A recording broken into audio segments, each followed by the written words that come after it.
Cada uno a lo que hay que hacer. Y nosotros aquí en Radio La Luna, ¿qué vamos a hacer? Si no, el programa más exitoso del oeste, La Brújula en Radio La Luna. Muy buenos días a todos los que nos están escuchando. Buenos días, Daniel de Abrantes. ¿Qué tal? Buenos días a todos, especiales buenos días. Le vamos a dar también los buenos días a Daniel Pérez, que hoy no lo vamos a tener acá, pero que nos está escuchando y seguramente nos va a decir, hablen de que pongan las cámaras para el Facebook y esas cosas. Y eso se lo vamos a pedir a nuestro principal, yo no sé si llamarle colaborador, yo creo que es la columna vertebral de todo lo que se hace, que es el operador, Héctor Didío. Un extraordinario operador que nos resuelve todos los problemas. La verdad, impresionante. Le vamos a dar también los muy buenos días a Radio Fénix, allí en Corrientes, en el 92.1 MHz del dial. Y allí la doctora Mónica Colunga, que es la que hace posible que correntinos y chaqueños puedan estar escuchando este programa, que se emite desde aquí, desde el Palomar. Y seguramente algún paraguayo también. Probablemente, ¿cómo que no? Y también, buenos días a Radio La Paquita, la 88.9, la FM que se escucha en las alturas de Uspallata, Mendoza, a más de 2.000 metros de altura, un lugar extraordinario, como casi todos los que tenemos en la República Argentina. Y un fuerte abrazo para Gustavo Figini y Elvio Yadanza. Bueno, hoy también va a ser un día más que interesante para la radio. Vamos a tener, lógicamente, dos excelentes invitados. El primero, un hombre, Alberto Sosa, que es un especialista en Argentina y Brasil, en todo lo que tiene que ver con el desarrollo material, espiritual, ideológico, tecnológico, tanto de Argentina como de Brasil desde hace muchísimas décadas, y también de la región. Es decir, estamos hablando de uno de los mejores analistas internacionales con los que podamos contar para charlar un poco sobre la situación actual del Mercosur, del UNASUR, qué es lo que está pasando en la región, qué perspectivas hay, en fin. También vamos a hablar, lógicamente, con él de lo que hablamos absolutamente con todo el mundo, que es este tema del coronavirus. Y en la segunda hora vamos a estar hablando con el doctor Nahum Klicksberg, y ahí sí, Klicksberg fue también profesor en 8 universidades, fue asesor de la Organización Mundial de la Salud y tiene un currículum extensísimo, lo que le da autoridad y lo califica para hablar sobre el tema, no desde la charlatanería, sino desde un blog en el cual él está poniendo enormes cantidades de información, sobre todo para defender la vida de los mayores de 65 años. Así que vamos a estar hablando con él sobre el tema de originariamente esta epidemia y hoy pandemia, que es el coronavirus, cómo ha ido evolucionando. Y no solo eso, cómo ha ido evolucionando, sino básicamente qué medidas concretas hay que tomar para poder, para poder evitar por lo menos que este contagio del virus nos haga pelota a todos.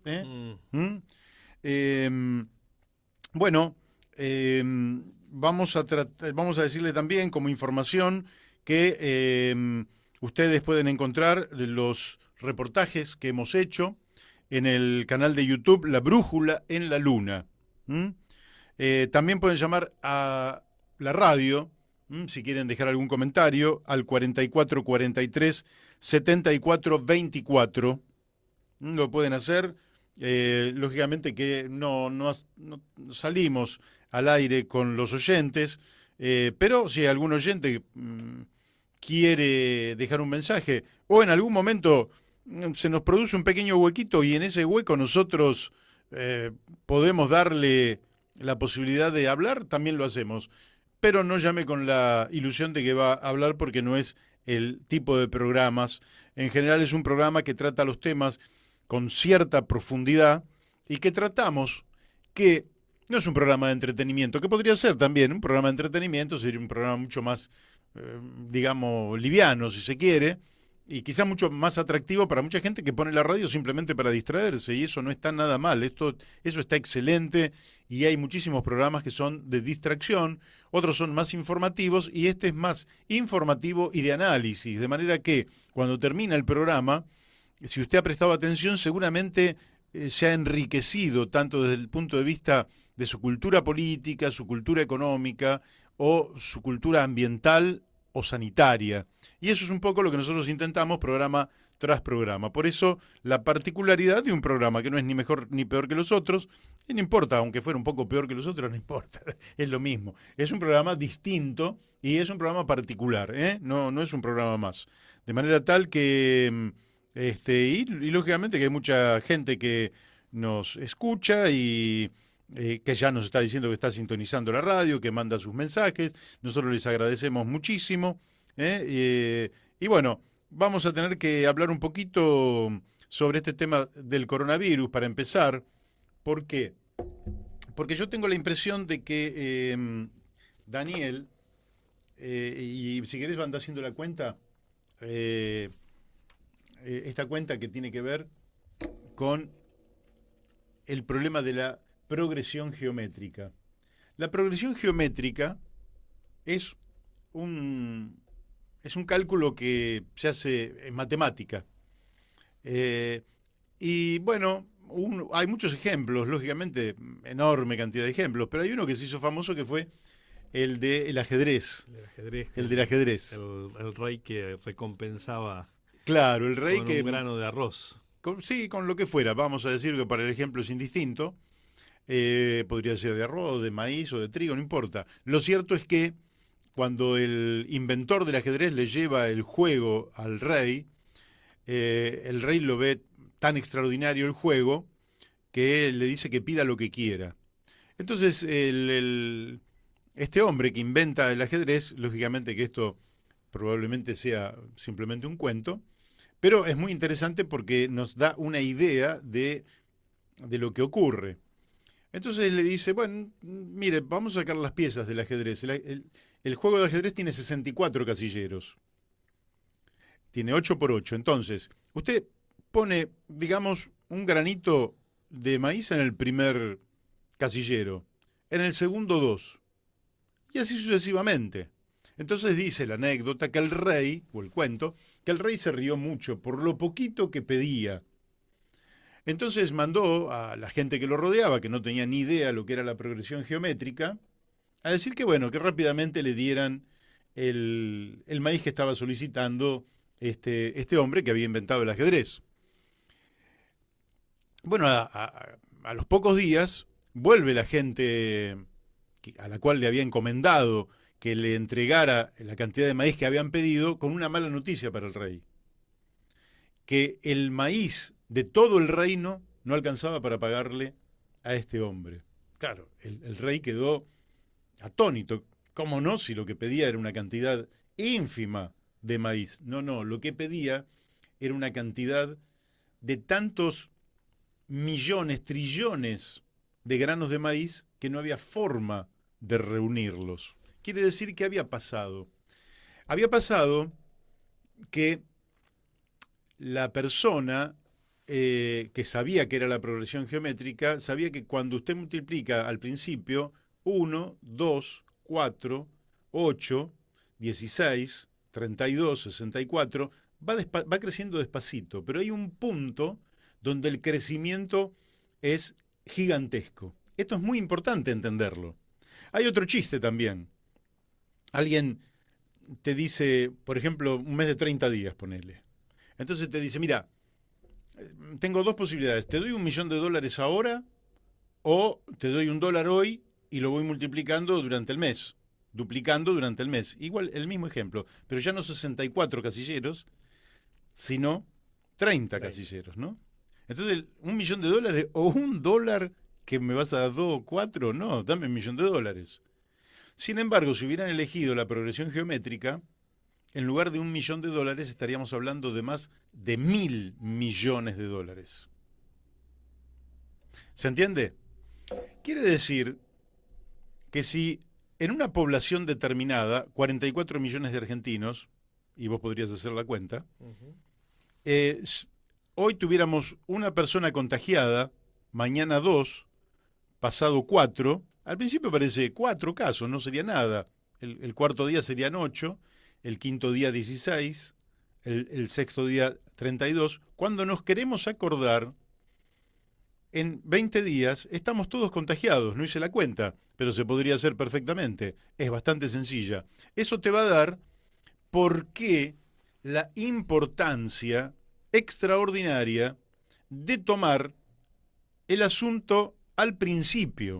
Sí, acá te agrego algo para que se termine de comprender esta idea, que tiene que ver con uno de los problemas centrales del virus, que es la potencia que tiene para contagiar. Se calcula que la capacidad de contagio son 5 veces superior a los de un virus de la gripe o influenza convencional, con lo cual esta progresión geométrica que vos estás mencionando se multiplica por 5 cuando la comparamos con la de la gripe, y esto da una curva muchísimo más veloz, ¿no? Efectivamente. Y en el caso de un nuevo virus, el otro problema es que cuando el virus es conocido por el cuerpo, si yo hace 2 años tuve una gripe con ese tipo de virus, mi cuerpo generó eh, digamos, los anticuerpos, las defensas, para defenderse de ese tipo de virus. Entonces, ¿qué ocurre? Ya la posibilidad de contagios disminuye notablemente, pero cuando es nuevo, la potencialidad de contagio es sobre toda la población. Claro. En cambio, cuando es una cepa de las ya conocidas, bueno, el que la tuvo ahí se detiene, o por lo menos no prospera. En cambio, en este caso, virtualmente, prospera en todas. Lo que después vamos a ir hablando con con Naum Klicksberg más en profundidad sobre este tema, y le vamos a hacer un montón de preguntas. Pero me parece que entender esto es la primer clave. Es decir, esto más o menos sería así, como el fuego, ¿viste? Se quema un papelito arriba del escritorio. Por ahí hasta con la mano lo puedes apagar, porque se prendió. Si vos, en cambio, te distraes en otra cosa, por ahí después te toma el escritorio. Y entonces te necesitas un matafuego. Claro. Pero si te distraes todavía más, es probable que ni con matafuego te alcance y tengas que esperar a que se te queme toda la casa para que el fuego se apague. Sí, acá, digamos, para diferenciarlo de otras experiencias de virus o de contagios virales, ¿sí? Por un lado tenemos esto que decíamos anteriormente, que era la velocidad con la que se propaga. Por otro lado tenemos las características de la enfermedad que genera, ¿sí? Que básicamente el problema se centra en la insuficiencia respiratoria, que puede generar una neumonía severa. Y básicamente, porque las neumonías son tratables en la mayoría de los casos, el problema parece ser que uno de los problemas centrales radica en el punto en el que los sistemas se colapsan, los sistemas sanitarios se colapsan debido a este crecimiento, digamos, exponencial, que es lo que está viviendo en este momento Italia, el norte de Italia, ¿sí? Claro. Una situación de caos porque no dan abasto para atender los casos que requieren atención médica e internación, y entonces esto además tiene, por supuesto, el colapso de un sistema sanitario no es solo que no se va a poder atender el coronavirus, sino que esto va a repercutir sobre la vida cotidiana y sobre las enfermedades cotidianas, un problema cardíaco, un problema de cualquier otra índole, porque se van agotando las camas de las terapias intensivas de los hospitales y se van agotando los recursos médicos. Entonces este es el grave problema, por eso se está hablando tanto de tomar medidas para el amesetamiento de esta curva, de manera tal de que no entremos en colapso con los sistemas de atención médica. O sea, síntesis, el virus está circulando, el virus va a circular en la Argentina seguramente, en contagio local, pero todas las medidas que se están tomando, a mi juicio, acertadas, tienen que ver con esta decisión de trabajar para que se amesete la curva de contagio. Sí, y que no se te escape la tortuga, porque de pronto las líneas de ferrocarril en algunas líneas había menor frecuencia. Cuando hay menor frecuencia, la gente va a trabajar en el mismo número de personas, o prácticamente el mismo, y había un atosigamiento de personas, lo cual también es absolutamente imprudente. Es decir, hay ámbitos que son de concentración de personas que deben ser muy, pero muy bien evaluados por la autoridad, que yo creo que efectivamente en la Argentina, como llegó un poquito más tarde, nos dio tiempo a una reacción, un poquito aprendiendo de lo que pasaba en otros lugares, al tiempo que también manifestando nuestras deficiencias organizacionales y de indisciplina social que tenemos, ¿no? Es decir, cuando se dice, y no salga a la calle, no haga. Y bueno, uno debería buscar la manera de aislarse, no solo por el bien de uno, sino por el bien de la comunidad. Y en eso somos bastante indisciplinados.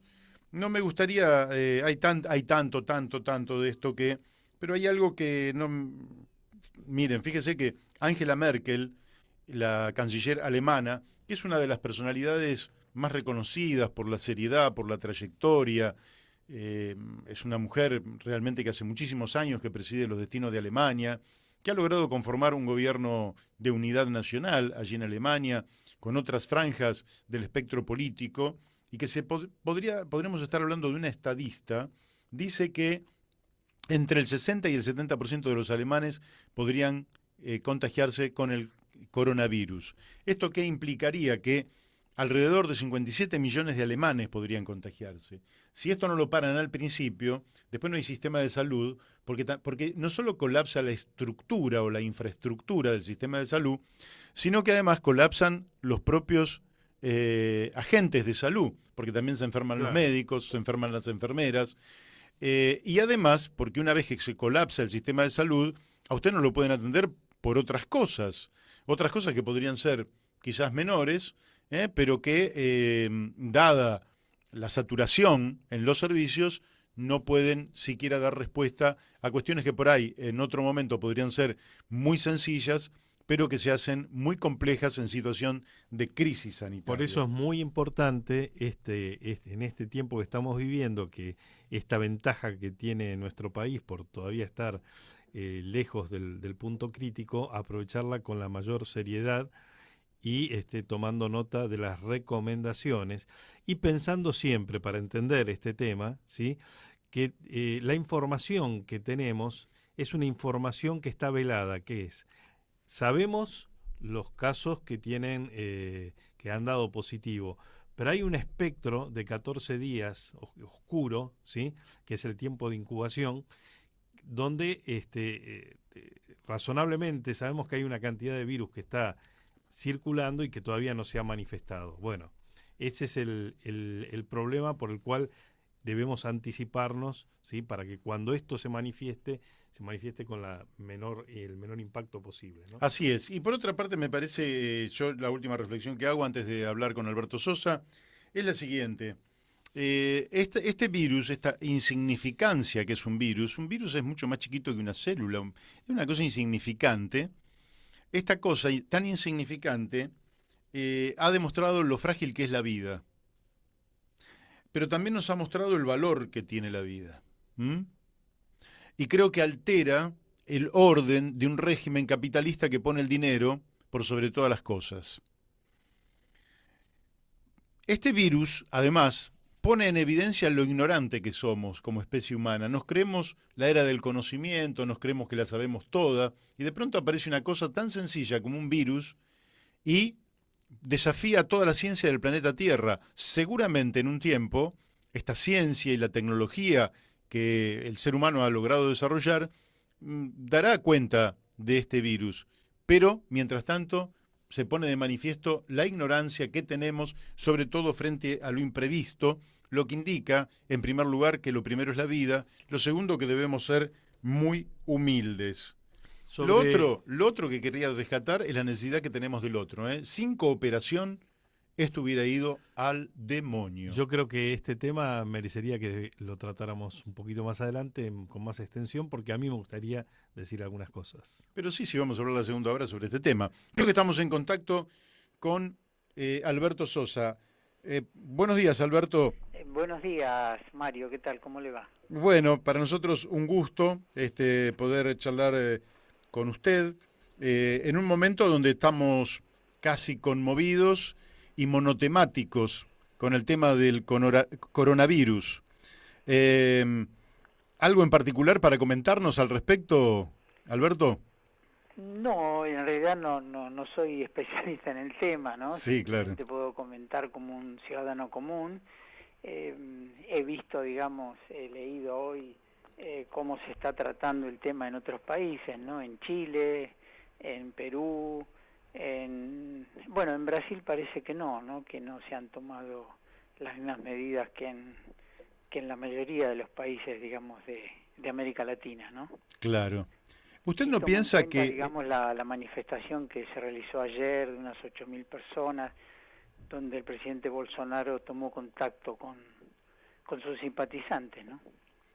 Claro, da la impresión de que hay una cantidad de gente que ha subestimado el tema y uno no sabe si es por ignorancia, por interés, porque, no sé, alguien querrá sacar ventaja. ¿Qué piensa usted al respecto? Sí, pienso que debe ocurrir algo de eso, ¿no? Y además, como se dicen así los especialistas, este es un tema muy dinámico, un tema, digamos, una experiencia inédita que estamos viviendo, y un poco nos tenemos que ir adaptando a, a esta dinámica, ¿no? A este movimiento. Claro. Bueno, usted es en particular un especialista en temas que tienen que ver con Argentina, Brasil, la relación entre nuestros países, la evolución de esta relación y, lógicamente, de la región. Uruguay se retira de la UNASUR y regresa al TIAR. Algunos dicen que alineándose con los Estados Unidos, es decir, que después de 15 años de gobierno del Frente Amplio en Uruguay, la calle Pou decide pegar un giro. ¿Cómo evalúa usted esta situación hacia el interior del Mercosur y en general en la región? Sí, entiendo que el TIAR, digamos, es un organismo que estaba destinado a combatir al comunismo, ¿no? Y fundamentalmente al comunismo extracontinental en la época en que el mundo estaba dividido en dos grandes superpotencias, ¿no? Entre Claro. Estados Unidos y la Unión Soviética. Y evidentemente, bueno, el régimen soviético colapsó, como todos sabemos, el enemigo ese desapareció. Entonces el TIAR, digamos, ya han ocurrido algunos acontecimientos que demostraron la poca la poca importancia del TIAR, digamos, para países como nosotros, como ocurrió, por ejemplo, en el caso de la Guerra de Malvinas, ¿no? Uh-huh.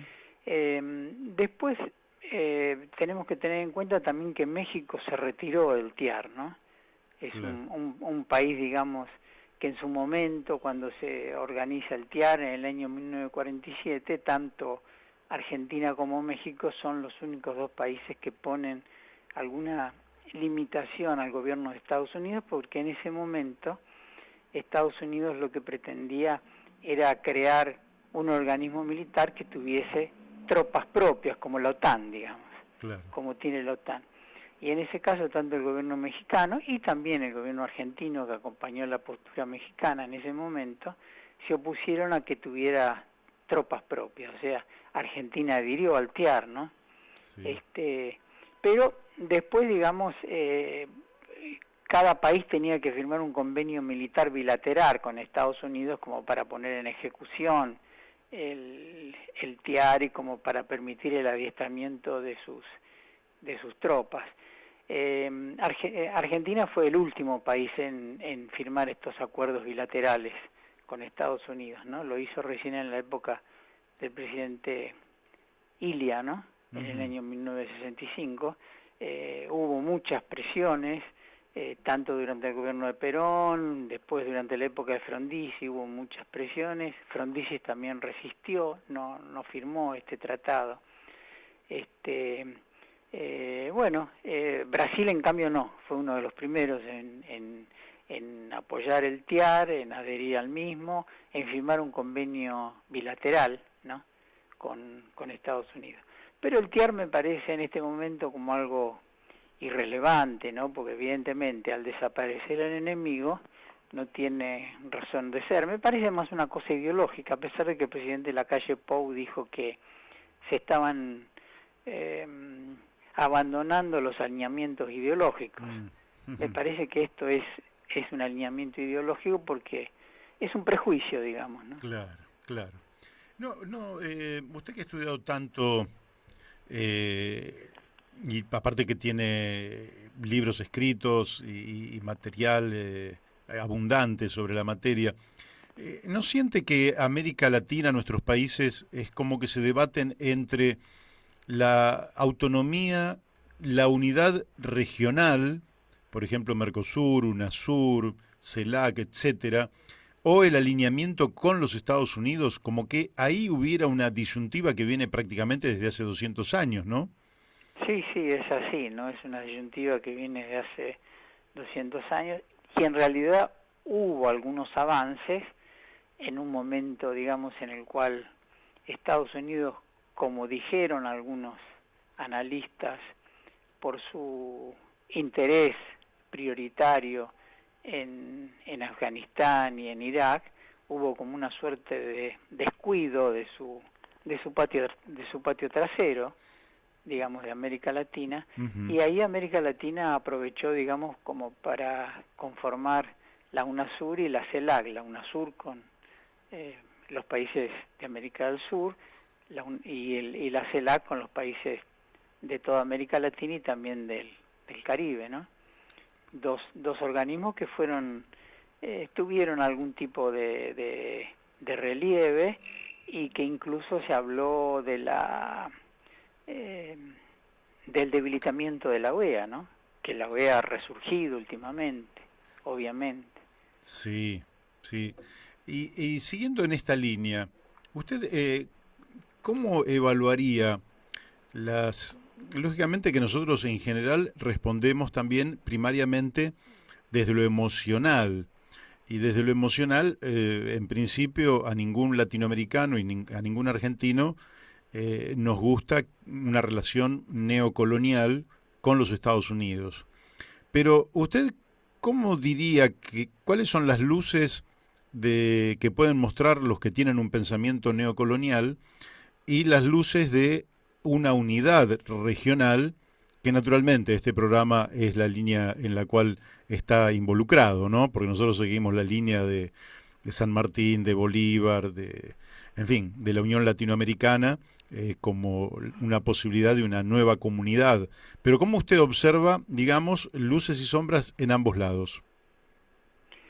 Y en este momento, digamos, ha habido, por lo menos hasta hace poco, una ofensiva muy importante por parte del sector, digamos, neocolonial, para llamarlo de alguna manera, ¿no? Porque todos los avances, o los pequeños avances que se habían logrado, porque evidentemente estas dos visiones que usted dice han como atravesado la historia argentina, ¿no? Claro. Porque incluso lo que se denomina la oligarquía argentina en su momento propulsó lo que se denominó la alianza entre Argentina, Brasil y Chile, el ABC. O sea, nuestra oligarquía, así como la oligarquía brasileña y la clase dirigente chilena, ya a fines del siglo XIX y principios del siglo XX, ellos veían como una amenaza el avance no solamente de Estados Unidos, también de Inglaterra y de otros países de Europa. Y digamos como que la situación límite fue cuando se intentó en el año 1902 el cobro compulsivo de la deuda pública de Venezuela, ¿no? Claro. Por parte de la flota inglesa y de otras flotas de guerra europeas. Y en ese momento la Cancillería argentina emitió célebre doctrina Drago, ¿no? Donde dijo que un país que estaba en moratoria, que estaba en cesación de pagos, eso no le daba derecho al acreedor a bloquear los puertos del país deudor y a bombardear a su población civil, ¿no? Claro. O sea que ya desde esa época nuestras élites, más allá de su ideología, vieron que tenían que poner un límite a ese avance, ¿no? Y entonces ahí apareció el ABC, que después resucitó en el año 1914 con Roque Sáenz Peña, cuando se firmó el tratado del ABC. Y bueno, y ese tratado después no tuvo andamiento porque fue abandonado, ¿no? O sea, no se le dio importancia. Después resucitó en la época de Perón, en la primera y segunda presidencia, pero tampoco se puso en marcha porque, digamos, el gobierno brasileño en ese momento priorizó al gobierno de Getúlio Vargas la alianza con los Estados Unidos, ¿no? Claro. Y en realidad, en esos avances y retrocesos, recién esa alianza se va a consumar con el presidente Alfonsín, ¿no? El presidente Alfonsín es el que va a firmar el tratado con Brasil, el acuerdo Alfonsín-Sarney, cuando se restablece la democracia en la Argentina, cuando ambos gobiernos democráticos, tanto el argentino como el brasileño, deciden formar una dupla, un núcleo de poder democrático acá en el cono sur de las Américas. Y bueno, y ahí está el germen de lo que después fue el Mercosur, de lo que después fue la UNASUR y de lo que fue la CELAC, ¿no? Claro. Porque justamente el planteo de esos gobiernos, tanto del argentino de Alfonsín como el de Sarney, el brasileño, era la Alianza Argentina-Brasil sirve de base para el Mercosur sirve de base para avanzar hacia la UNASUR, y la UNASUR después nos sirve de base para subir otros escalones más e ir hasta la CELAC, ¿no? Claro. Eso es un proyecto. Ahora, remitiendo, por un minuto nos remitimos a la Argentina y le quiero hacer esta consulta. El gobierno peronista del 45, 46 al 55, bueno, se planteó sus tres famosas banderas, y no me interesa analizar eso en particular. Lo cierto es que da la impresión que a partir del golpe del 55, lo primero que se hace es que Argentina abandone la planificación, bueno o malo, los planes quinquenales, pero que abandone la planificación. Luego, y nos incorporamos al Fondo Monetario Internacional, que sería el planificador de última instancia, por decirlo así. Antes que prestamista de última instancia, el planificador de última instancia. Más adelante va a correr el tiempo, se va a dar una lucha en pos del papel del Estado hasta la década del 90. En la década del 90 se dice que todos los problemas de la Argentina son las empresas públicas y que desmantelando el Estado empresario, la Argentina va a retomar la senda del crecimiento, el desarrollo, etcétera.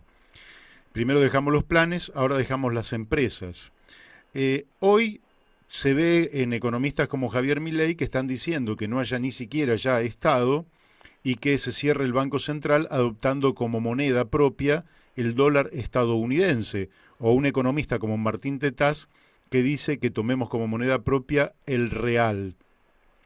¿Usted no ve que en la Argentina hay un retroceso significativo del Estado-Nación frente a una avanzada de desmantelamiento? Sí, es obvio eso, que hay un retroceso, ¿no? Es un retroceso que en realidad también uno, quizá acá se ve con más intensidad, ¿no? Pero esto se ve también en Brasil, se ve también en Chile, se ve en Perú, ¿no? Se ven en muchos estados latinoamericanos, ¿no? Esto es producto, me parece, de esta ofensiva neoliberal que no sabemos hasta cuándo se va a sostener, ¿no? Sí, coincido con usted, ¿no? Ha habido, aunque debemos decir que tanto la Libertadora y las dictaduras militares que sucedieron al gobierno peronista todavía tenían una presencia del Estado, ¿no? Todavía defendían al Estado más allá de sus proscripciones, Claro. de su carácter antidemocrático, pero no se llegó, digamos, a las características de lo que aconteció en el 90, cuando subastamos, digamos, nuestras empresas públicas, nuestro patrimonio, ¿no? El patrimonio que nos había costado tanto como sociedad construir, ¿no? Claro. Y ahora, al día de hoy, ya me remito al día de hoy, digamos, con Alberto Fernández en la Argentina y Jair Bolsonaro en Brasil. ¿Cómo está viendo esta relación, Alberto? Y la veo como una relación accidentada, ¿no? Es una relación donde los primeros mandatarios no tienen empatía, no tienen feeling, ¿no? Uh-huh. Y más allá de eso están los intereses, ¿no? Argentina tiene a Brasil como su principal cliente comercial, el Mercosur también es un importante cliente comercial de la Argentina, y en el caso de Brasil, Argentina es su segundo socio comercial, después de la República Popular China, ¿no? Uh-huh. Entonces me parece que más allá de las características de ambos mandatarios y de que se puedan decir cosas entre ellos, más agresivas por el lado de Bolsonaro, por cierto, por su tipología, digamos, política, entiendo que estas cosas van a tratar de limarse, de allanarse, y más en un momento de crisis mundial, en este momento, Uh-huh. que se ha agravado por el coronavirus, ¿no? Claro. Así que me parece que esas cosas van a... Lo que no sé, no espero grandes avances por el momento, salvo que se produzca algún acontecimiento, ¿no?, inesperado, ¿no? Pero por ahora no espero nada importante en el tema de esta relación bilateral entre Argentina y Brasil, ¿no? Claro. ¿Cómo ve los procesos de industrialización de Argentina y de Brasil? Y los veo como que se han abandonado los procesos de industrialización, ¿no? Uh-huh. Tanto en Brasil, por ejemplo,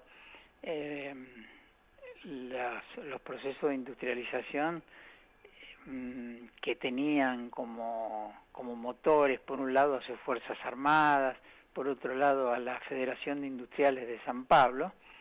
Bueno, hoy en día la Federación de Industriales de San Pablo ya no es esa promotora de la industrialización brasileña. Brasil, por ejemplo, acaba de vender la Embraer, la empresa brasileña de aviones, la ha vendido a la Boeing, ¿no? A la Boeing de Estados Unidos.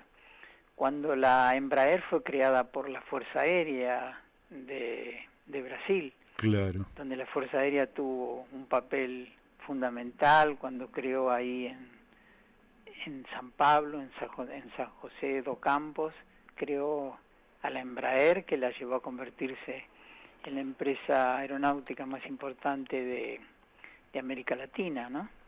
Y bueno, y ahora la han vendido a la Boeing. O sea que en un momento, por ejemplo, la Embraer, incluso en la época del presidente Fernando Henrique Cardoso, era la principal proveedora de divisas del Brasil, ¿no? Qué bárbaro. La Embraer, o sea que era importante, así como acá la soja, digamos, allá en su momento fue la Embraer. Y hoy en día no pasa eso, hoy ese rol en Brasil, como principal proveedora de divisas, lo tiene, por un lado, el complejo soja, como acá en la Argentina, y después el mineral de hierro, o la carne vacuna, por ejemplo, ¿no? O la carne aviar. Esos son, o sea, Brasil se ha tornado también un país exportador de commodities como nosotros, de alimentos, Claro. también una potencia alimentaria. Una suerte de reprimarización. Sí, una reprimarización. ¿Cómo ve el proceso de Petrobras que dio la impresión, dos. Por un lado, la impresión de que tomaba un gran impulso, ¿no? Que hacía perforaciones offshore que le daban reservas cuantiosas, pero que al mismo tiempo habría sido atacada por la corrupción. Corrupción cuya difusión uno no sabe hasta dónde se corresponde con una realidad o también con una política de destruir una empresa de la magnitud de Petrobras, como en su momento aquí se destruyó la reputación de YPF diciendo que era la única petrolera del mundo que perdía plata, ¿no? Así es, sí. ¿Cómo ve ese proceso? Y también veo que hay una tarea de desgaste, de desacreditación de la Petrobras. Como dice usted, la Petrobras llegó a tener tecnología de punta en materia de exploración offshore, ¿no? Uh-huh. Y más con el hallazgo, el descubrimiento de estos yacimientos ahí en la presal, ¿no? Que son Claro. muy importantes.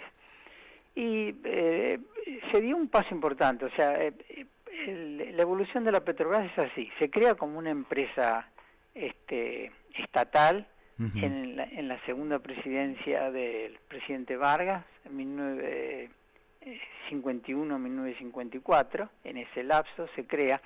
Ellos la crean tomando como ejemplo, esto me lo contó el profesor brasileño Moniz Bandeira, Uh-huh. los militares brasileños dicen que siempre admiraron a la YPF, porque la YPF fue la primera estatal petrolera latinoamericana. Claro. Entonces, antes que Pemex, por ejemplo, cuando fue creada en la época de Lázaro Cárdenas, ¿no? En el año 1938. Esto fue creado en el año 1921, ya como una dirección nacional, ¿no? Claro. La Dirección Nacional de Yacimientos Petrolíferos Fiscales. Entonces, ellos veían, bueno, que había sido creado por un militar, el general Mosconi. Los militares brasileños admiraban eso, también sentían una sana envidia por esa petrolera, por esa empresa que era la más importante de la República Argentina. Entonces crean la Petrobras. Primero iban a crear como una empresa mixta, después decidieron crear como una empresa estatal, enteramente estatal. Ahora, por supuesto, cuando llegan algunos gobiernos, lo que hacen es nombrar a sus propios partidarios, algunos gobiernos, en la Petrobras. Entonces la Petrobras se iba a veces partidizando según el color del partido que ganaba la elección o que Claro. accedía al gobierno. Entonces ahí el presidente Cardoso, en la década del 90, decidió privatizar parte de su paquete accionario, o sea, convertirla en una empresa mixta pero bajo control estatal, Uh-huh. y que cotizase también en la bolsa de Nueva York. Esto era una manera también, al tener un carácter mixto, el presidente Fernando Henrique Cardoso lo que creyó es que iba a eliminar, digamos, los bolsones de corrupción que podía tener Claro. la Petrobras en ese momento, porque ya había una mayor fiscalización, auditoría por parte de los accionistas privados, ¿no?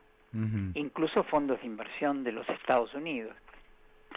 Y bueno, eso anduvo bien, la Petrobras siguió avanzando, se convirtió en la primera empresa petrolera de América Latina, descubre los yacimientos de la presal, bueno, todo perfecto.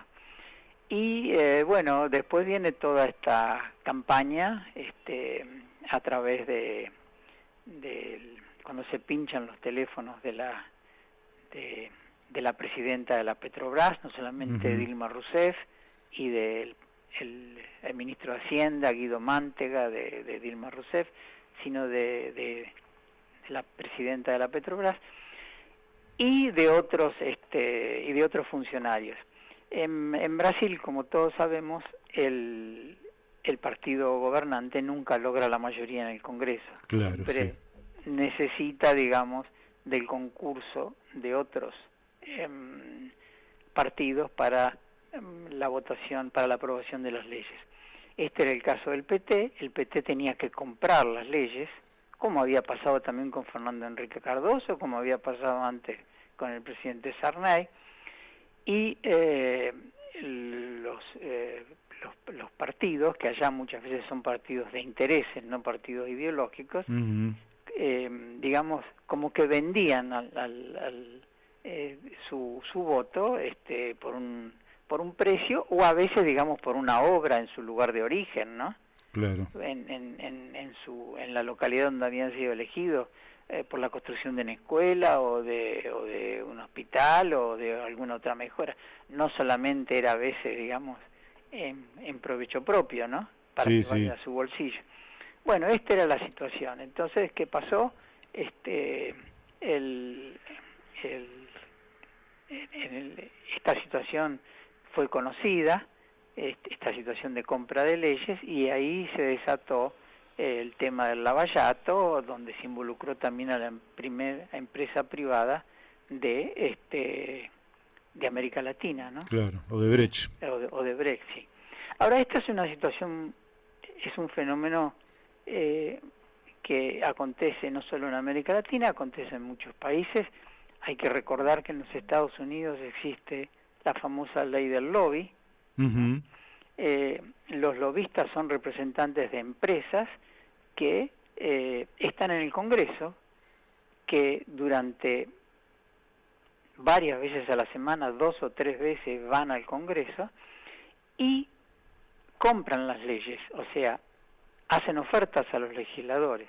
Un grupo económico allá, por ejemplo, una corporación económica que se dedica a una actividad determinada, está interesada en promover la aprobación de una ley, va al Congreso, habla con los legisladores de la Cámara Baja, habla con los senadores y da dinero para que se aprueben estas leyes. Por eso hay escritores, por ejemplo, como Fukuyama, el famoso autor de esa...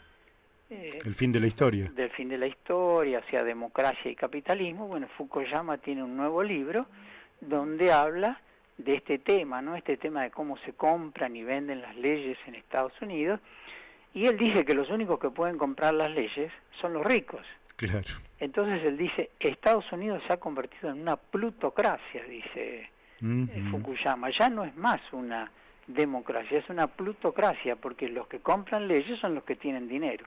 Y esto lo permite la ley del lobby de los Estados Unidos. Tremendo. Que es una ley, digamos, que legitima lo que nosotros denominamos corrupción, ¿no? Uh-huh. Así es. Acá sería visto a todas luces como un acto de corrupción. Así es. Es tremendo lo que nos dice. Alberto, cuando pase todo este tema, vamos a ver si un día nos acompaña aquí en el piso de la radio, pero hoy me parece que hicimos bien en mantener esta conversación telefónica, pero no quiero dejar de hacerle un par de preguntas más.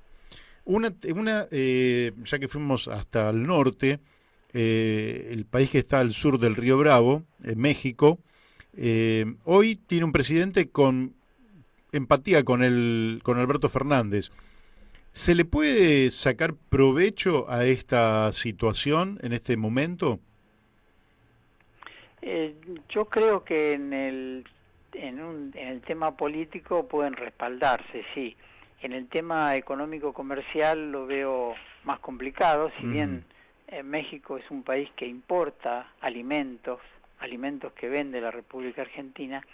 Por el tratado de libre comercio que tiene México con los Estados Unidos, le resulta complicado, le resulta difícil, digamos, abandonar la relación con el gigante del norte para comprar, digamos, a la República Argentina.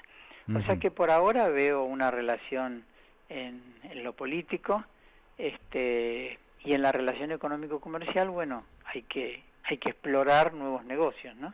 Claro. Sí, evidentemente debe haberlos. Y la otra tiene que ver con Chile, que lógicamente está viviendo un proceso que en este programa lo vamos siguiendo paso a paso. Todas las semanas tenemos un informe que se encamina a una reforma constitucional. Pero dejando eso de lado, desde el punto de vista de la integración, tenemos una de las fronteras más extensas del mundo, y si la proyectáramos hasta el Polo Sur, no sé si no sería una de las dos más grandes del mundo. 7.500 kilómetros hasta el Polo Sur. Ah, mira. Y bueno, con una enorme presencia sobre el Atlántico y sobre el Pacífico, nosotros sobre el Atlántico, ¿cómo está viendo este proceso también de complementariedad que deberíamos tener con el país hermano? Sí, yo entiendo que es un proceso que debe continuar, ¿no? Tiene, digamos, también otros aspectos, tiene el aspecto de tipo productivo, minero, ¿no? Uh-huh. Donde ambos países ahí tienen que, hablando de industrialización, tendrían que ocuparse de agregar valor a estos minerales que se extraen, digamos, tanto del territorio argentino como del territorio brasileño. Hay un acuerdo binacional para explotar una zona conjunta también que se firmó en la época de la presidenta Bachelet con la presidenta Cristina Fernández de Kirchner. Y después está el tema militar, ¿no? Nuestras tropas, las Fuerzas Armadas de Argentina y las de Chile, hacen operativos conjuntos, hacen operaciones conjuntas. En este sentido, Argentina y con Chile ha logrado un nivel de integración de las Fuerzas Armadas a nivel militar mayor que el que tiene con la República Federativa del Brasil, ¿no? Ajá. Sí, hay que ver, Muy buen digamos, dato. cómo se da cómo evoluciona, digamos, cuál es la dinámica del proceso chileno, y evidentemente es muy importante, ¿no?, la relación con Chile, por justamente, como señala usted, la extensión de la frontera, y después la posibilidad también de la salida al Pacífico, ¿no?, que tienen las provincias andinas, las provincias argentinas, que muchas de ellas tienen una relación y tienen una simpatía y amistad hacia el pueblo chileno, ¿no? Claro. Bueno, de la integración latinoamericana se trata. Alberto, por hoy el tiempo se nos fue. Bueno, muy agradecido por su llamado, por esta conversación que hemos tenido. No, para nosotros los agradecidos somos nosotros, le hemos restado un poquito de su tiempo. Seguramente más adelante vamos a tratar de tenerlo aquí en el piso y profundizar sobre cada uno de estos temas, porque efectivamente desde nuestra mirada la unidad latinoamericana o sudamericana o del Mercosur o hasta donde se pueda, siempre es un dato de alegría y prosperidad para nuestros pueblos y nosotros bregamos por esa unidad y usted es un experto en la materia, así que lo vamos a volver a consultar. Bueno, buenos días, ¿eh? Buenos días, Alberto. Un fuerte abrazo. Igualmente para usted. Muchas gracias. Hemos hablado con Alberto Sosa, un hombre que merecería que estuviéramos hablando muchas más horas, porque si vos leyeras el material escrito, la investigación profunda y minuciosa de Alberto Sosa, estarías tomando dimensión de la personalidad con la cual hemos estado hablando ahora, ¿verdad? Que a veces el fenómeno radial tiene que nosotros tratamos de darle extensión, tiene sus propias limitaciones, pero tiene algunos libros extraordinarios y que son de una profundidad que yo calculo que para nuestras cancillerías serían un aporte sustancial, y supongo yo que todas las cancillerías de América del Sur deben tener los libros de Alberto Sosa. Bueno, que toquen madera, crucen los dedos, no pasen por debajo de una escalera. y recuerden que pisar mierda. Y pisar mierda trae buena suerte. Yo no sé de dónde salió eso, y no sé, porque yo tendría buena suerte, porque en el fondo de mi casa, mi perro, mis gatos, etcétera, no lo voy a comentar. No tenés que andar esquivándolo. Y mirá que es tremendo. Bueno, en fin, pero dice eso. Tampoco cuando una paloma pasa por arriba tuyo y te deja un recuerdo es nada agradable. En realidad, eso ocurre a menudo cuando dejas el coche debajo de un árbol. Afortunadamente tenemos a los poetas y los músicos que nos alegran la vida. Y nos reivindican con cosas que son difíciles de entender, porque eso de pisar mierda, la verdad que no le gusta a nadie. Así que bueno, ¿qué está pasando? Lo que está pasando, bueno, y nada muy bueno, ¿eh? La bolsa se hunde 10%. Yo sé que nosotros no tenemos acciones en la bolsa, pero implica que la actividad económica está repercutiendo fuertemente en nuestras vidas. ¿Qué va a hacer? Habrá que ir a la etapa de guerra, una economía de guerra, ir a lo imprescindible. Ningún lujo, ningún gasto extra, ni nada por el estilo. Wall Street perdió 2 billones de dólares en pocos minutos y salió de operaciones. 2 billones de dólares es 3 veces el Producto Bruto de la Argentina y los perdió 3 veces el Producto Bruto de la Argentina de todo un año. 3 años de trabajo. 3 años de trabajo en la Argentina. Lo perdieron en pocos minutos. Mamita, ¿eh? Es decir, las pérdidas son cuantiosas. Lo que no quiere decir que no haya luego una recuperación, pero vaya a saber. Son pérdidas relativas. Digamos que esto en realidad son transferencias de recursos de un sector a otro, ¿no?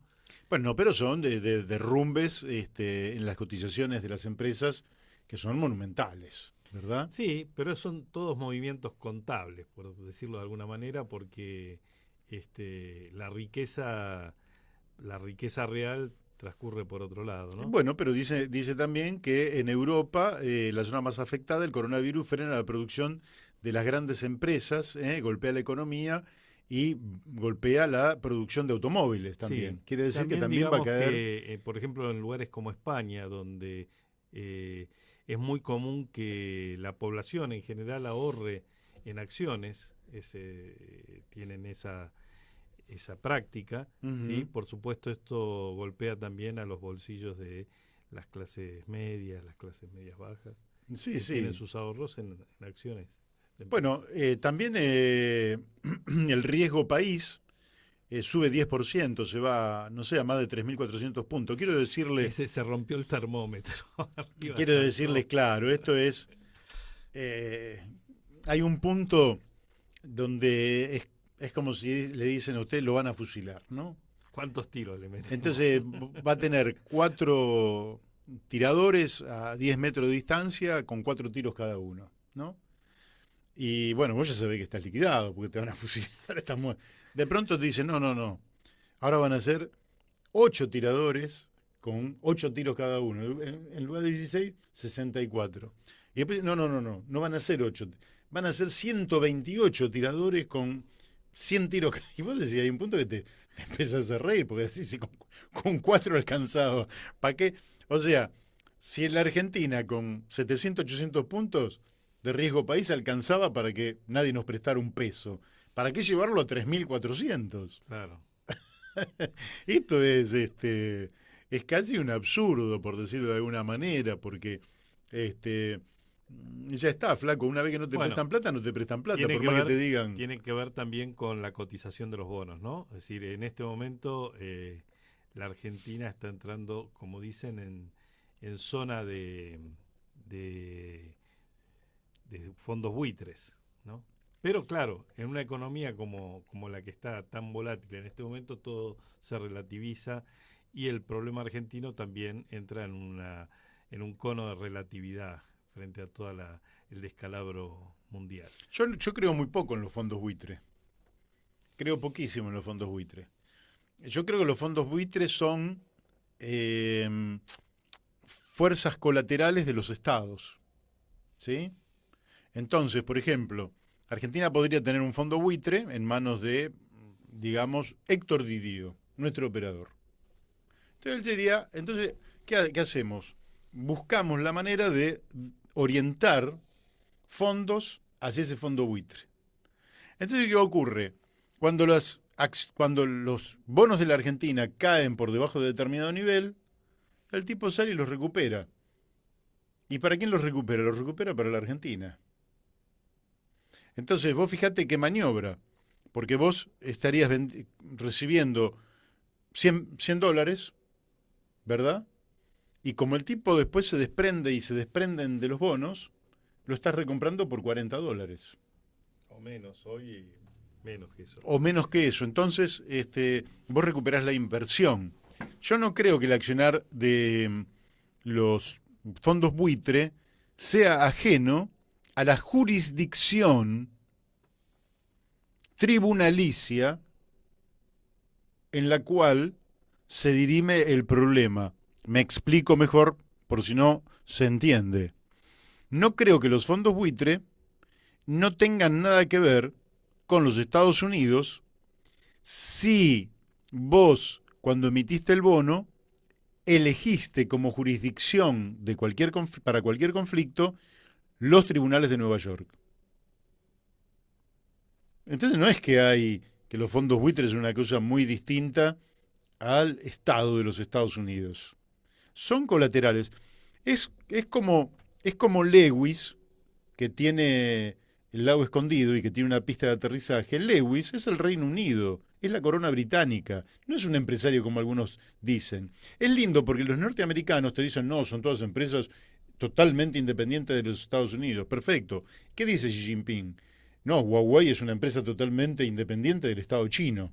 ¿Y qué le dice Trump? No, no me vengan con eso.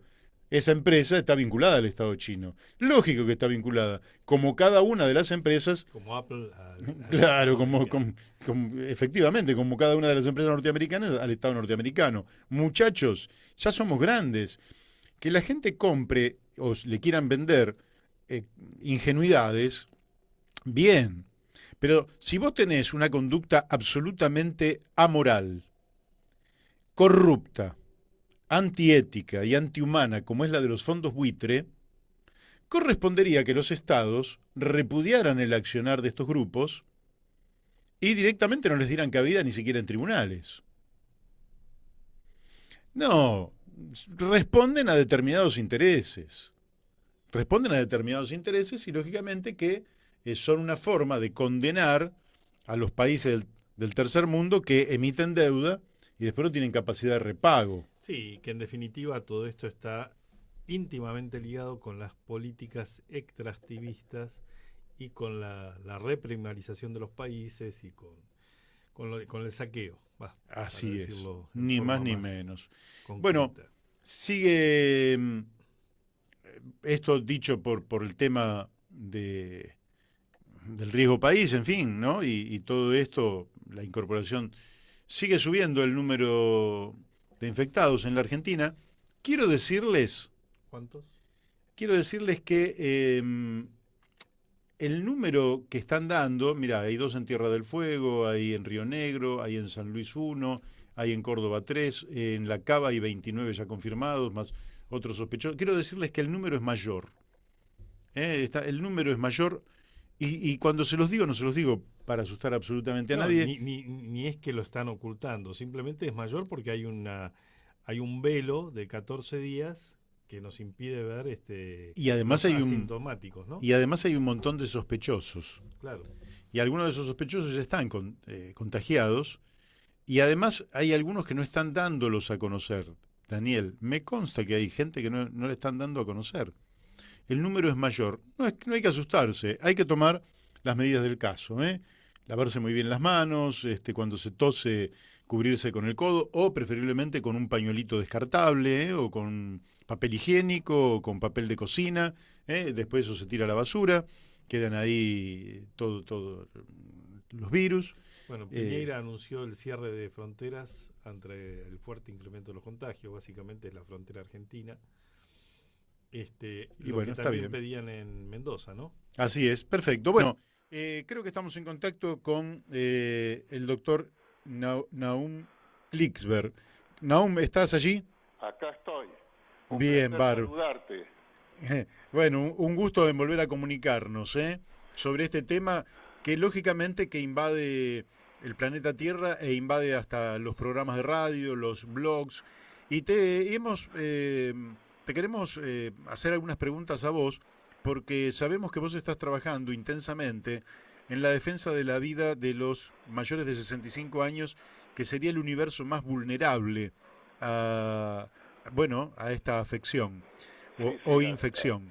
Así es, incluso especialmente abrí un sitio en internet que se llama coronavirus, cómo cuidar a los mayores.blogspot.com, donde ahí doy todo tipo de materiales justamente apuntando a ayudar a los mayores de 60 años a poder transitar este momento tan difícil y que les ocasione la menor cantidad de muertes posible este virus, porque esta es la población, como muy bien decís, la vulnerable, donde causa la mayor mortandad justamente este virus. Claro. Si, hasta ahora, ¿cómo estás viendo que ha repercutido el coronavirus en esta población? Hablemos de esta más vulnerable.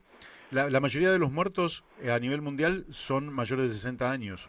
La gran mayoría, no es solo una mayoría sencilla, la gran mayoría, porque este virus a los jóvenes y a los niños, si bien los infecta, no los enferma. Es decir, muchos ni siquiera sienten un síntoma y la mayoría sienten como un resfrío común que se les pasa a los pocos días y ya quedan inmunizados, y por eso la cantidad de muertes entre la gente joven es mínima, solamente jóvenes que ya tenían unos problemas de salud muy serios, pero a la gente mayor de 60 años ahí empieza a haber una mortalidad importante que va subiendo con la edad. Claro. ¿Y qué es lo que te lleva, qué es lo que te lleva a la muerte? ¿Que se tapan las vías respiratorias? ¿Qué es lo que ocurre? El principal problema es por asfixia, porque le ocasiona un problema a nivel de los pulmones que no lo deja respirar. Entonces acá viene el problema más serio, el desafío más serio que enfrentan los sistemas de salud, que es que esta gente precisa, cuando llega a ese nivel de gravedad, precisa aparatos que lo ayuden a respirar. Claro. Porque en ese momento significa la vida o la muerte. Si no tiene el aparato, entonces fallece la persona. Y si tiene el aparato, entonces se le da la oportunidad al cuerpo a que se vaya recuperando, vaya haciendo anticuerpos, se vaya fortaleciendo y pase el trance crítico y pueda volver a la salud. Entonces acá está el problema. Si muchísimos mayores se enferman en muy poco tiempo, entonces saturan al sistema de salud, no alcanzan los respiradores y claro, entonces la mayoría puede morir por no tener atención médica, gente que podría salvarse con la atención médica adecuada. Por eso, como muy bien dice el presidente, hay que ganar tiempo, claro, tiempo para que la cantidad de gente que precise justamente al sistema de salud no se amontone en poco tiempo, en pocas semanas, que la curva sea más extensa. Entonces de esa forma le da tiempo al sistema de salud para poder atender a esa demanda, siempre y cuando, en casos como la Argentina, que se refuerce la cantidad de camas hospitalarias, la cantidad de personas del servicio de salud trabajando, los más respiradores. Es decir, inmediatamente hay que poner una cantidad enorme de dinero para fortalecer al sistema de salud argentino para que esté en las mejores condiciones posibles si se produce, como son los pronósticos, esta explosión en poco tiempo de la demanda por el asunto del virus. Nahum, si tuviéramos a una persona que, bueno, que hoy no está contagiada, el tema de... Hay una cantidad de prevenciones que permanentemente se están señalando, que se repiten y que yo creo que se va a seguir insistiendo, que es lavarse las manos, estornudar digamos, con el brazo cubriendo la boca, limpiar todas las superficies, etcétera. Pero yo te quiero hacer una pregunta por otro lado. El hecho de que el cuerpo esté bien alimentado o alimentado en particular con algún nutriente, ¿puede mejorar la perspectiva de resistir a esta invasión del virus? Bueno, el tema principal es que la gente joven tiene la defensa suficiente en su cuerpo. La gente de edad a partir de los 60 no los tiene en las condiciones que pueda resistir a este virus. Esto es lo que se ha comprobado. ¿Por qué motivos? Bueno, hay muchas teorías médicas, pero lo importante es qué hacer ante eso. Quiere decir, lavarse las manos y todas las prevenciones que se están publicitando en los medios de comunicación, todo eso está muy bien para hacer de que la población de mayores de 60 se vaya de a poco contagiando, infectando lo más tarde posible para dar tiempo, como dije, a fortalecer los sistemas de salud mientras tanto, los sistemas de salud del Estado. Ahora, entonces, ¿qué es lo básico? El cuidado básico. Si lo más posible es que la mayoría de la gente de edad tarde o temprano se infecte, por más que la población cambie sus hábitos culturales y empiece a lavarse mucho más frecuentemente la mano, a toser de una forma más adecuada, etcétera. Entonces, el asunto es que hay un solo cuidado, que es el que puede garantizar preservar la vida de esta gente, que es el aislamiento social, para aislarse del virus. Entonces, en un modelo ideal, en el cual se logre una persona el 100% de aislamiento del virus, que el virus no pueda entrar en su espacio físico, llamémoslo casa, habitación. Entonces, en ese caso, esa persona supervive, esa persona no va a tener problema de respirador, no respirador, porque no va a llegar a esa necesidad, porque el virus no va a entrar en su cuerpo, no va a ser infectado. Entonces, en base a este modelo ideal, que yo construí y expongo en mi sitio en internet, cada persona tiene que tratar de acercarse lo más posible a ese modelo, porque algunos tendrán los suficientes recursos psicológicos, económicos, físicos en su hábitat para poder construirse ese refugio de ese lugar que lo mantenga aislado socialmente y por lo tanto aislado del virus. Pero muchísimos no podrán construir de una forma completa ese refugio. Entonces el modelo les sirve para tratar de acercarse lo más posible en la construcción que él haga de su refugio. En la medida en que más se acerca a ese modelo, más tranquilo podrá estar de que menos posibilidades tiene de contagiarse. En la medida en que se aleje más de ese modelo que da el 100% de seguridad, y bueno, más peligro tendrá de contraer el contagio. Claro. ¿Cómo estás viendo? Bueno, el gobierno ha tomado medidas que son drásticas, que me parece que son todas rescatables, cerrar las fronteras, por ejemplo, suspender la participación de público en los partidos de fútbol, suspender espectáculos artísticos, tratar de evitar grandes conglomerados. Sin embargo, se produce un fenómeno que es por la actividad laboral, millones de personas se congregan en los vagones de trenes, del subte, de los colectivos. Por eso yo, por ejemplo, en el sitio, yo fomento y recomiendo al gobierno, en este sitio he hecho varias recomendaciones que después, unos días después, el gobierno los ha hecho. No digo que ha sido porque funcionarios hayan leído mi sitio, pero se ve que estamos en la misma onda. Entonces yo digo, bueno, los transportes es un problema muy serio porque es un centro de contaminación, un foco de contaminación. Entonces, por ejemplo, el decir que los chicos no vayan a la escuela, entonces hace que haya menos gente en los transportes, los padres no van a buscar a los chicos no van a la escuela, ok. El espaciar el horario de trabajo, todo el mundo a las 8 entra a la oficina. Bueno, que algunas oficinas que se empiecen a las 10, otras a las 11, otras a las 12, entonces de esa forma se espacia, no hay tanta concentración en los momentos picos laborales. Las universidades y los colegios secundarios tienen que dar clases por internet para que los chicos no tengan que viajar. Y así en la mayor medida posible hay que descontaminar la aglomeración que se produce en los transportes.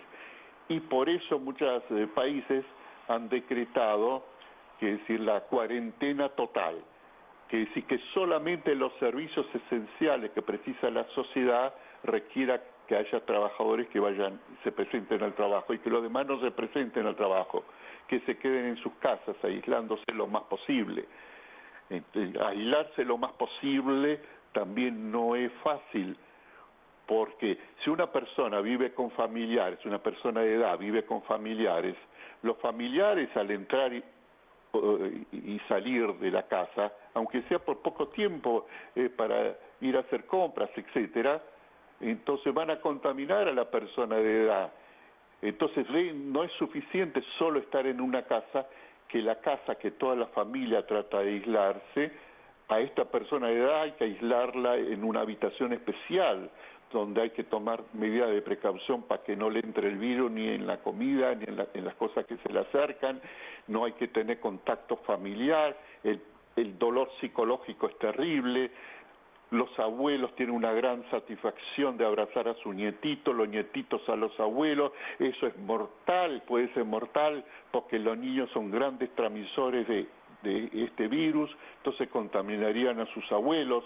Entonces, bueno, se requiere toda una forma de cambiar el estilo de vida, cambiarlo físicamente, y cambiarlo en los vínculos, cambiarlo psicológicamente, para poder, digamos, hacer que sea más soportable hasta que esta crisis pase, hasta que ya no exista este problema. ¿Tenés presunción de cuánto va a durar esta crisis en la Argentina? En la Argentina, en el mundo, porque sí. No hay país que se pueda salvar. Sí, claro. Es bueno, una China... guerra en la cual, contra el virus que está implicada toda la humanidad.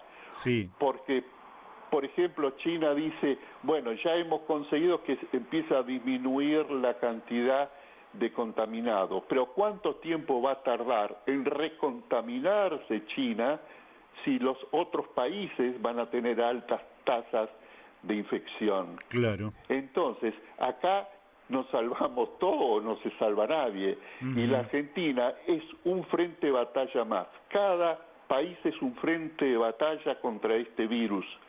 Entonces, el aporte de la Argentina en esta guerra es mejorar su servicio de salud, tomar todas las precauciones para que no circule el virus, como muy bien dijo el presidente, y eso cuesta mucho, mucho dinero. ¿Y de dónde va a sacar la Argentina el dinero para poder enfrentar con éxito su batalla contra el virus? ¿Qué problema? La deuda externa. En este momento no se puede seguir pensando la deuda, el pago de la deuda externa, la negociación de la deuda externa como había que pensarlo hace 30 días atrás. Todo ha cambiado. Claro. Ahora hay que decirle a los acreedores, señores, todo dinero disponible tiene prioridad salvar la vida de los argentinos y lo vamos a dedicar al sistema de salud. No podemos en este momento pagar $1 y va a tener el apoyo de la Argentina de todo el mundo. Así empezando del mismo Fondo Monetario Internacional, que ya ha dicho que va a abrir una línea de crédito inmenso a los países que lo necesiten para fortalecer su sistema de salud, porque es una guerra en todo el mundo. Todos están interesados en que la Argentina y cada país tenga éxito. Entonces ahora los acreedores es una cosa que no tiene ninguna importancia pensar ahora en esto. Se pagará cuando se pueda, cuando se termine esta crisis y se salve la mayor cantidad de vidas posibles. El dinero ahora tiene que estar destinado para salvar vidas, y eso significa poner cada dólar que se pensaba pagar de la deuda externa, destinarlo al servicio de salud. Muy bien, muy también bien. Crear los controles necesarios para que nadie se haga el vivo, porque conocemos en la Argentina, tenemos antecedentes de que muchas veces hubo muchos vivos. No nos olvidemos que es un país con antecedentes de corrupción muy grandes y que los últimos 70 años han destrozado el sistema económico argentino. Entonces hay que reforzar los sistemas de control para que no se desvíe ni un centavo. Por eso yo propongo que cada centavo que se gaste en el sistema de salud se informe por internet a la ciudadanía, para que todos los ciudadanos podamos controlar la transparencia de los gastos en el sistema de salud que se tienen que hacer.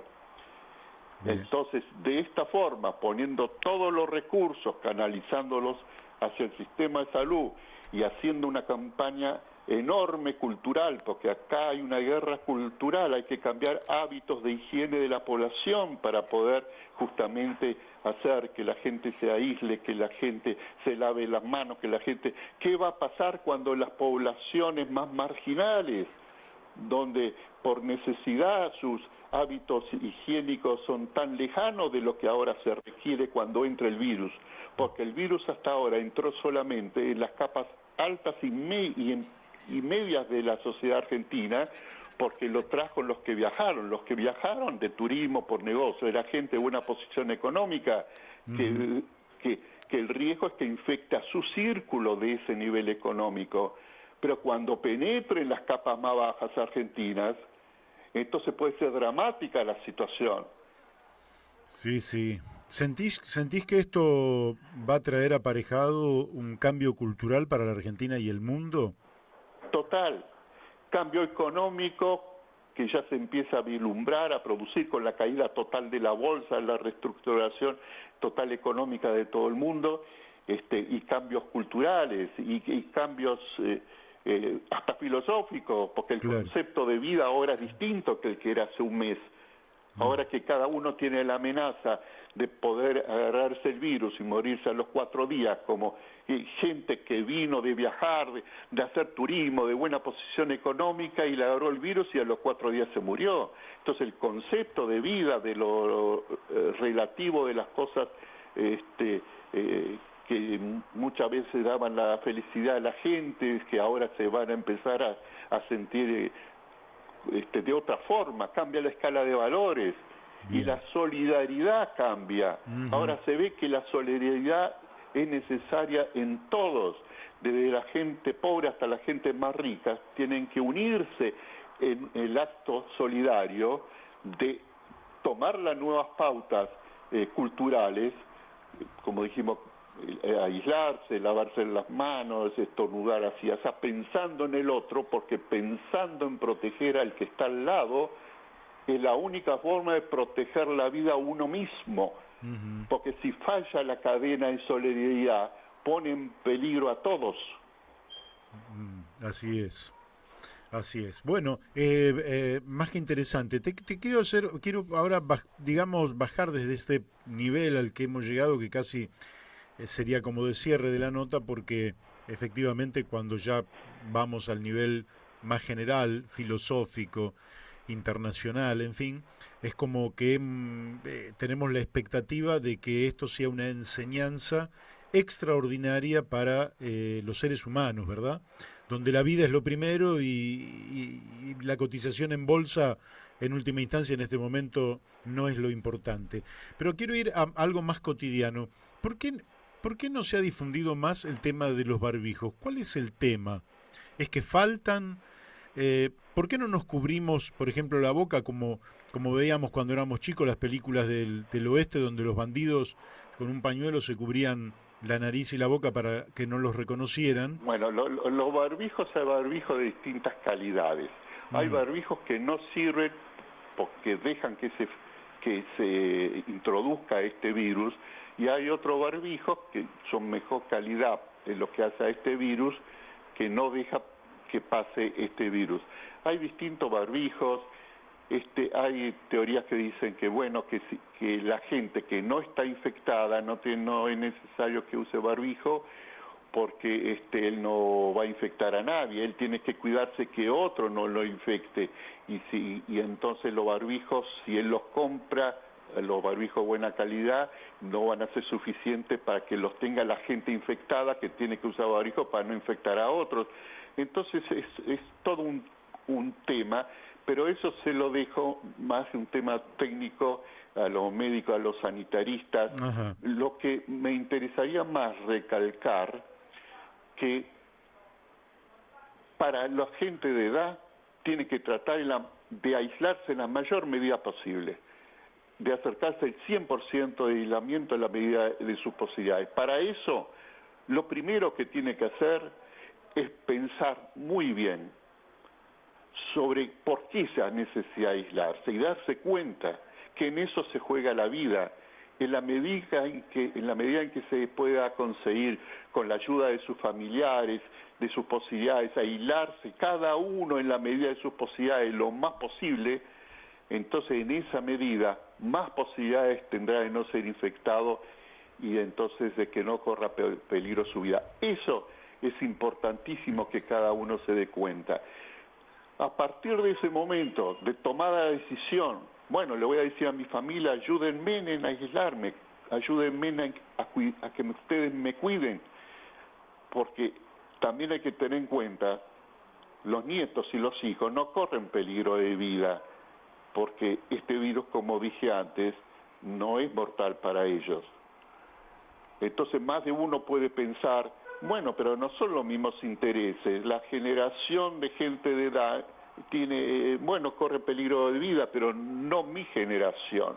Entonces hay gente, por ejemplo, que en una falta de solidaridad total dice, no, que las discotecas no se cierren, porque a mí me gusta ir a bailar. Y bueno, porque igual a mí no me va a pasar nada si me agarro la enfermedad, en 15 días, 10 días me curo. Y si va a haber casos así de falta total de solidaridad intergeneracional. En este momento se requiere una solidaridad intergeneracional. La gente joven, que para ellos no es mortal, tiene que pensar en sus abuelos, para los cuales sí es mortal. Entonces, psicológicamente acá se requiere un trabajo enorme a través de los medios de comunicación, de todas las formas en las cuales se pueda cambiar la cultura de la gente para que aprenda a pensar todo esto de la forma que va a ser más beneficiosa para los individuos y para la sociedad. Entonces, por eso en el sitio este que puse, dije, yo como psicólogo, digo, bueno, voy a poner todos los conocimientos para aconsejar a la gente cómo pasar este momento, cómo poder usar internet, el televisor, el celular para comunicarse con los hijos, con los nietos, verlos en la pantalla celular y aprender a dar y recibir afecto de ellos sin ese abrazo que ahora ya no se puede dar. Sí, entonces, sí. bueno, estamos ante un desafío como la humanidad nunca pudo. Este momento la humanidad está en una guerra, la guerra de los humanos, el ejército de los humanos en guerra con el ejército de los virus. Sí, es buena la imagen y me lleva a una pregunta que te quería hacer, que tiene que ver con esta suerte de dicotomía que se planteó violentamente en el día de ayer con ese joven que golpeó a un hombre de seguridad y que tiene que ver con la disciplina y la libertad, digamos, ¿no? Hay algunos que dicen, no, yo hago lo que quiero porque soy un tipo libre y no quiero que nadie restrinja mi libertad. Y el Estado dice, no, usted se tiene que disciplinar porque la salud pública está por sobre su interés individual. ¿Cómo ves a la sociedad argentina en términos de disciplinamiento o autodisciplinamiento, que sería lo que hoy deberíamos tener todos en función de esta solidaridad que estás planteando? Primero, la gente tiene que comprender que salvar la vida de su propio abuelo es prioritario. Así es. No puede haber un valor moral que sea superior a eso en este momento. Así como dije, no se puede decir vamos a destinar el dinero a pagar la deuda en lugar de ponerlo en el sistema de salud, así como a nivel político eso sería inmoral. Es totalmente inmoral la conducta que tuvo este muchacho, que le pegó a un guardia porque el guardia le dijo, usted vino de viaje, tiene que estar en cuarentena. Y él le dijo, ¿usted quién es para decirme eso? Él, un muchacho joven de plata, que viene un guardia a decirle lo que él tiene que hacer. Entonces, hay que hacer un cambio de valores totales, desde el valor del egoísmo, de solo me importo yo, y el que tiene una necesidad que se la arregle. Bueno, ese tipo de pensamiento no sirve para esta guerra en la cual la humanidad está metida. Pero sepan los jóvenes también una cosa, aquellos jóvenes que quieran seguir en una actitud, en un pensamiento totalmente egoísta y no solidario, que al final puede pasar que si no terminamos rápido con este virus, el virus puede mutar. Y también ellos pueden tener las consecuencias, porque hoy el virus no es mortal para los jóvenes.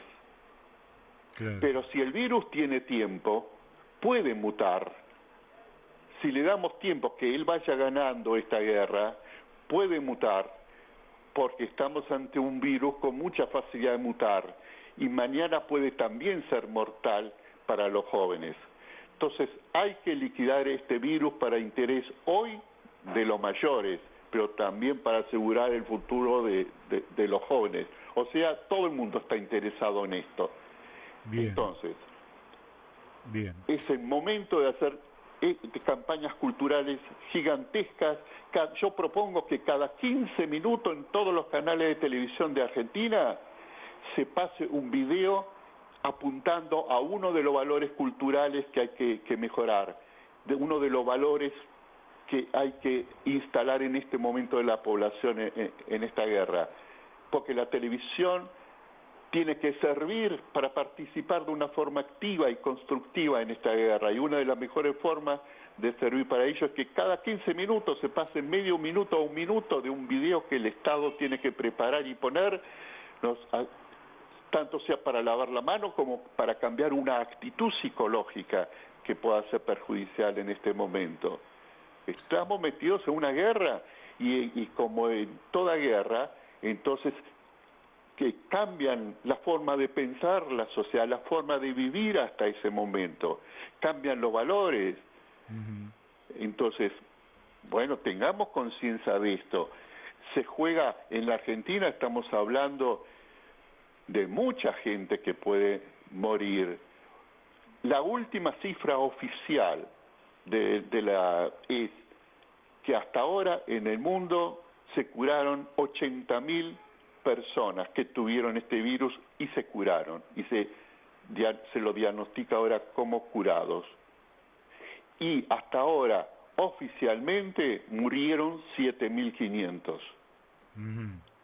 Quiere decir que de esa tanda, 80.000 se curaron y 7.500 murieron, tenemos entonces casi el 10% de muertes causó.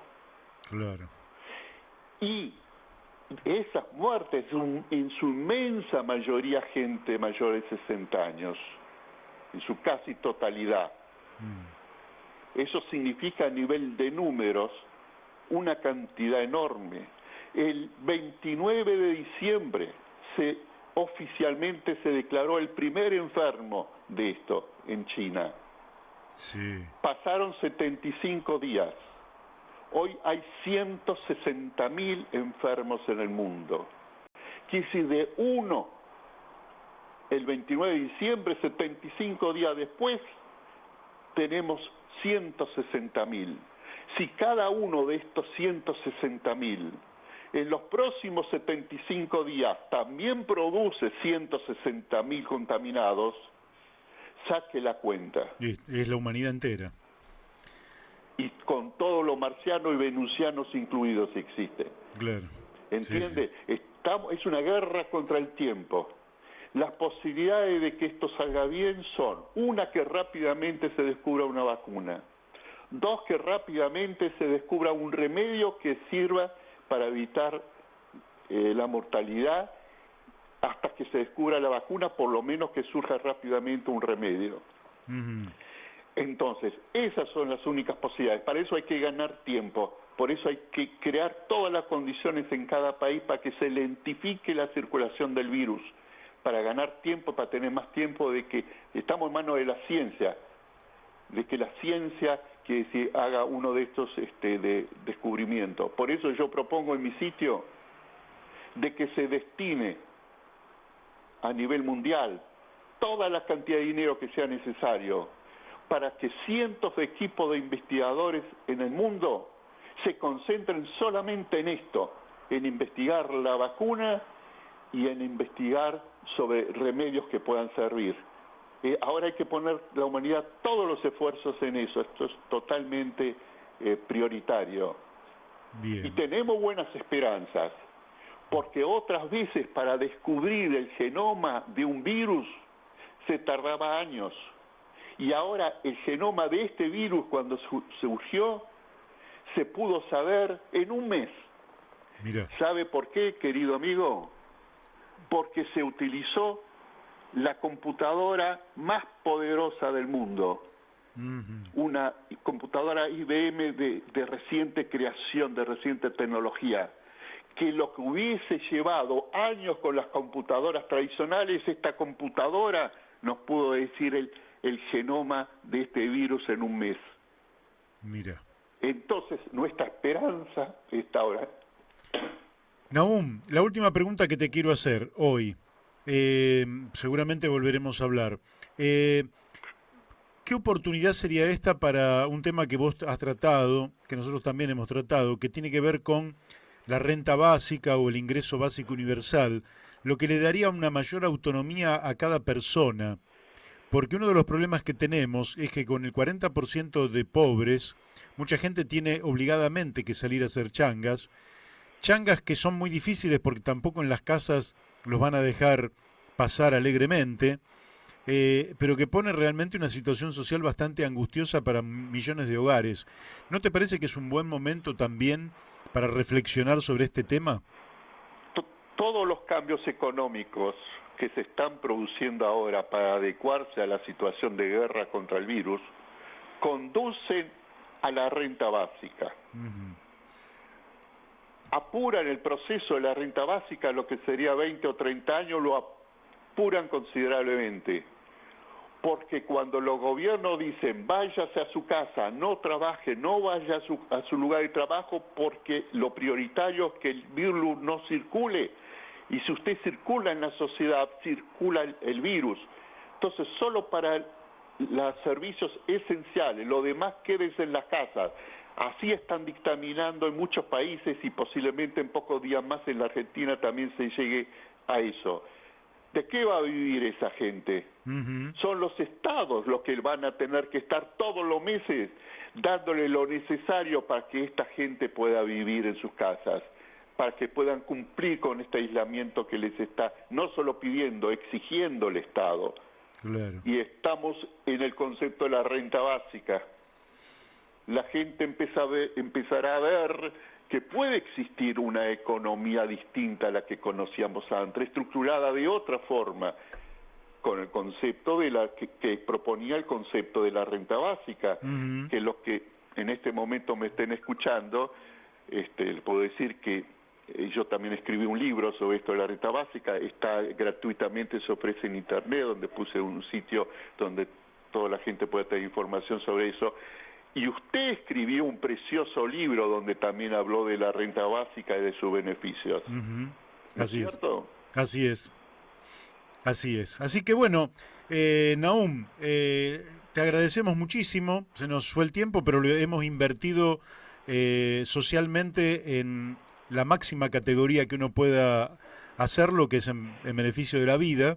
Entonces, para nosotros es una alegría haberlo invertido junto con usted. Y seguramente vamos a estar hablando en poquito tiempo, viendo cómo evoluciona, esperemos que evolucione para bien, la propagación de este virus que realmente tantos dolores de cabeza le ha traído a la humanidad y que pone en riesgo justamente la vida de tanta gente, ¿no? Y no solo de mucha gente, pone en peligro a la humanidad misma. Así es. Porque estamos en una guerra y no siempre se gana la guerra. Muchas veces se puede perder. El virus puede ganar esta guerra, porque es en poco tiempo que tenemos que ganar la guerra. Antes hice di unos datos estadísticos que demuestran que tenemos poco tiempo. Sí. Bueno, espero que toda esta charla que hemos tenido, haber podido aportar elementos que sean de utilidad para la gente, para pensar tanto en micro como en macro las dimensiones de este tema. Y repito, para los que quieran en detalle ver los aportes que yo voy haciendo cada día sobre este tema, entonces les repito Sí. el sitio en internet coronavirus, cómo cuidar a los mayores.blogspot.com. Muy bien. Bueno, te mandamos un fuerte abrazo. Bueno, lo mismo, un gran abrazo, ¿eh? Bueno, hasta siempre, Nahum. Chao. Bueno, hemos hablado con Nahum Klicksberg, que ha abierto un blog en el cual vuelca enorme cantidad de información. Una parte del espíritu de esa información lo hemos transmitido a través de este programa, y me parece que eso tiene un altísimo valor para para nuestros oyentes, para nuestros oyentes mayores, que tenemos unos cuantos, para los hijos de quienes no nos están escuchando los mayores, sino que nos están escuchando los hijos, también para que cuiden a los padres, para Sí. los nietos que cuiden a los abuelos. Yo les recomiendo a quienes estén interesados en ver cómo va evolucionando esto, una página que es coronavirus.jhu.edu, que es la página de la Universidad Johns Hopkins, que está haciendo un relevamiento mundial, un mapa mundial interactivo de la evolución del virus. Debo decir que a mí me impactó, porque lo empecé a seguir hace 2 días, y de 145.000 casos confirmados, en 2 días se pasó a 174.000, o sea, con un crecimiento del orden de casi el 10% diario. Sí, sí. Y ahí está país por país. Nosotros figuramos bien abajito de la tabla, por suerte. Con Argentina está figurando aquí con 56 casos. Todavía hay muchos países que tienen 1 o 2 casos, pero ya el virus está en 155 países. Esto nos indica la extensión de la pandemia. Mira, Héctor Polino me manda un mensajito que está circulando en Italia, Ajá. que dice: hay un lema muy bonito que está compartiendo Italia. A nuestros abuelos les pidieron que fueran a la guerra. A nosotros solo nos piden que nos quedemos en casa. Quédate en casa. Sí. Es muy poco lo que nos piden. La verdad que es muy poco lo que tenemos que hacer como para no hacerlo. Sí. Por más que estés en un departamento chiquito. Sí, Pero es muy poco, porque hoy además tenés televisión, tenés internet, tenés el celular, tenés, en fin, una cantidad de cosas. Además, si no tuvieras el deporte de hoy, podés pedir un partido que esté grabado de otra época, que te lo hayas perdido, una final del mundo, o en fin, un boxeo, o una partida de ajedrez. O dedícate al ajedrez en estos días. Y hay tanta buena literatura para leer también. Tantos libros buenos para leer, tantas cosas lindas. Bueno, en fin. Pero, a ver, yo quiero volver sobre el tema, o con lo que arrancamos el programa, que me parece que es sobre otra de las cosas que tenemos que insistir. Si hay algo que pone de relevancia esta crisis mundial, es la fragilidad de la vida, es lo que nos hace repensar el modelo de sociedad que estamos construyendo, hacia dónde nos lleva, ¿sí? En este año tuvimos una primera crisis, que fueron los incendios masivos en el Amazonas, en Australia y en distintos lugares del mundo. Una señal clara de que el cambio climático se había instalado para quedarse con nosotros. Ahora tenemos esta crisis del coronavirus. Bueno, tenemos que pensar en otra forma de organizarnos. Tenemos que parar y hacer un análisis crítico del sistema en el que estamos viviendo. Así es. Otro sistema es posible. El hombre es capaz de crear una sociedad más inteligente y más justa, una sociedad donde construyamos en base a otros valores y donde el dinero no sea el parámetro de todo. Así es, así es. Se terminó el individualismo extremo, ese que algunos dicen, ese individualismo donde solo yo existo. Y el consumo extremo. Terminó el consumo extremo. También Y hay que ir a una sociedad infinitamente superior. Espero que esto nos ayude a pensar que hay que organizar efectivamente, como bien dijo Nahum, como dice Daniel, hay que organizar a la sociedad sobre otros principios, sobre otros valores, que se puede vivir bien necesitando bien poco. Alguien dijo, el hombre más rico, ahora le podríamos decir el hombre o la mujer más rica, no es el que más tiene, sino el que menos necesita. Y si vivimos con lo que necesitamos, sin derroches, sin hacer cosas que signifiquen dilapidar, contaminar, hacerle la guerra a la naturaleza, vamos a vivir mucho mejor. Piensen que Nahum dijo la guerra contra el virus, me estoy totalmente de acuerdo, pero piensen que los seres humanos le hemos declarado a través de este sistema capitalista la guerra a la naturaleza. Y esa guerra no la podemos ganar. Somos naturaleza. Nosotros no podemos ganar una guerra contra la naturaleza. La guerra del fracking, la guerra de la minería a cielo abierto, la guerra de los agrotóxicos contra la tierra, la guerra del plástico contra los ríos y los mares, todo eso, esa guerra no la podemos ganar. Hay que terminar esa guerra. Y es preferible terminar esa guerra y terminar con el capitalismo que terminar con la vida de los seres humanos sobre el planeta. Hace unos años, el gran humanista Carl Sagan nos dio una foto fantástica de la Tierra a miles de millones de kilómetros desde el borde de nuestra galaxia, donde aparecía la Tierra como una mácula de polvo. Nunca nos olvidemos de ese mensaje, porque eso somos.